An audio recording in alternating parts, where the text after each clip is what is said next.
Mega Storm's joining us in studio, and really not a bad time to be an Eskimos fan. Some long lost hope finally coming back, it looks like. Yes, finally. They're actually looking good. They have a chance at going 3-0 tomorrow night against BC. That hasn't happened in almost 10 years. The two coaches in tomorrow's game have a combined 245 CFL wins. Wally Buono has 243. Kavis Reed has 2. But the stat that matters is the fact that the Lions are winless while the Eskies are undefeated.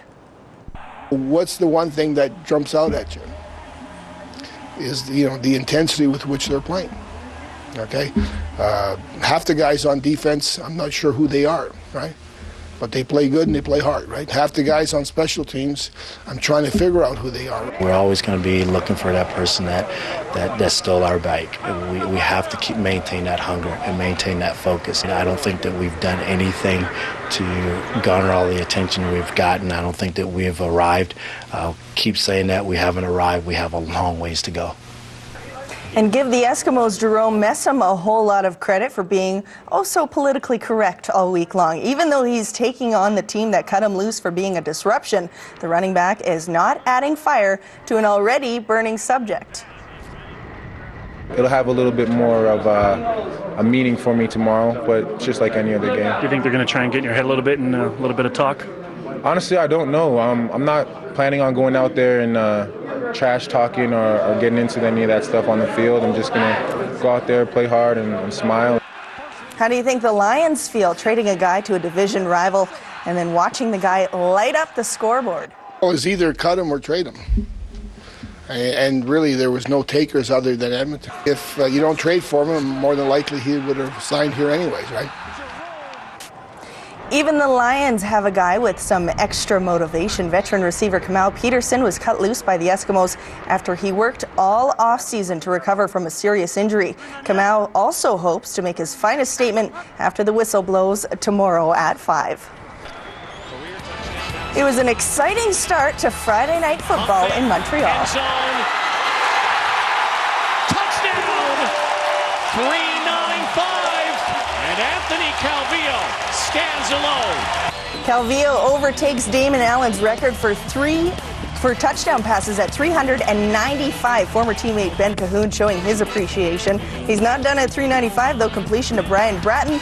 Montreal leads 17-10 in the second. Fourth quarter, Argos look like the 6 points are theirs until Chad Cackert fumbles.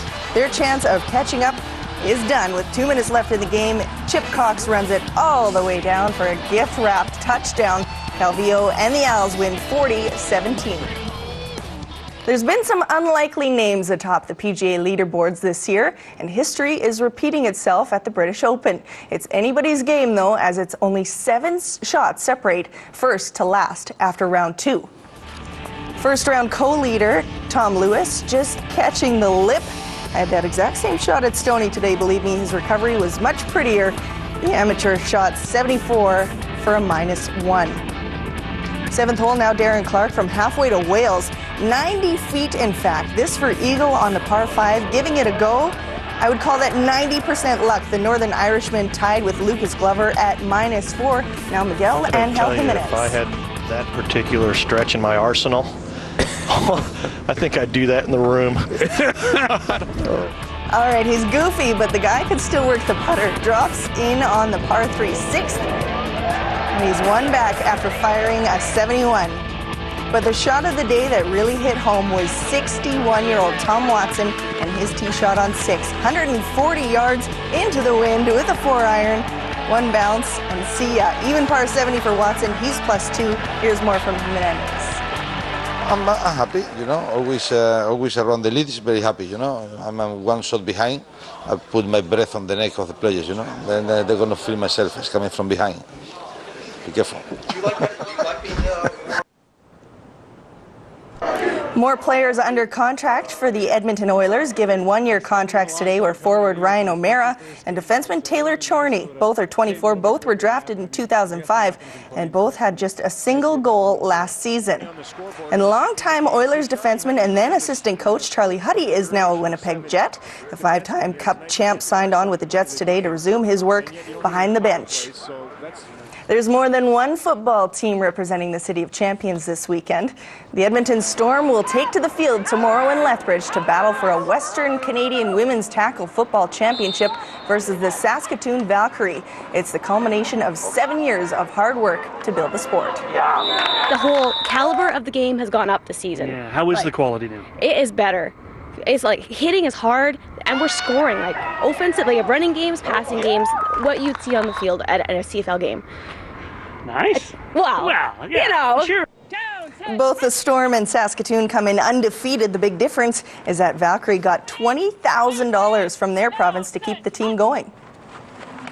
The head of Football Saskatchewan was bragging to us, so he was like, "What are you guys getting?" We said, "Nothing." He goes, "Well, we just gave $20,000 to each of our teams." And yeah, we said, he goes, "I'll phone Football Alberta tomorrow." I go, "You have my permission." Capitals hosting the Calgary Vipers at Telus Field for the first of 3 nights in a row. Bottom 6th, Vipers up 7-5. Todd Linden at bat when Steve Brown steals second. It's a close call, but tie goes to the runner. Bottom of the 7th, Brent Metheny grounds off to short. Vipers overthrow it, and he's safe on first.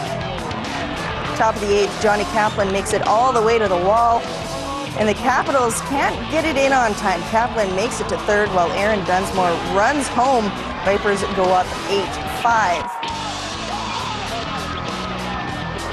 Now the same inning, Wilbur Perez at bat, and he finds a gap. Kaplan makes the easy jog in from third. Calgary wins 9-6.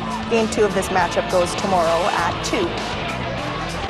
To the majors, Yankees versus the Jays, top 4th game tied at 1. Edwin Encarnacion makes a great diving stop, and he throws for the first out. Bottom 4th, same score, it's Encarnacion again. He doubles off Freddie Garcia to the wall in center, driving in for a run. The Jays up 2-1. 2 batters later, 2 outs for Jose Molina. He singles to center off Garcia. Encarnacion makes it in. Toronto leads 3-1, and they finish off the Yankees in 5 form, 7-1 final. It's the best part of winning football team. It's the hats. As in the nice lids the Eskimos bust out every week to lighten the mood on the day before a game, fullback Matthew Bertrand went out with this conical Asian hat. While linebacker Mike Cornell was sporting antlers. It's their new way to single out the guy who came up with the hit of the week. Yes. How's it feel? Oh, it's kind of heavy, actually. It's kind of heavy, but it feels good. It feels good. I like the antlers on there. It's kind of dangerous. You ever been a hunter? No, I'm a fisherman. It's a lot of fun seeing this, and I mean, guys each week are going to want to be wearing this hat now. Kind of defeats the purpose of safety. Helmet, safety, antlers on it. Kind of a mismatch. I do like it, though. It's a nice little fun thing, good team bonding. The whole way through. Well, thanks very much for sports. Thank you.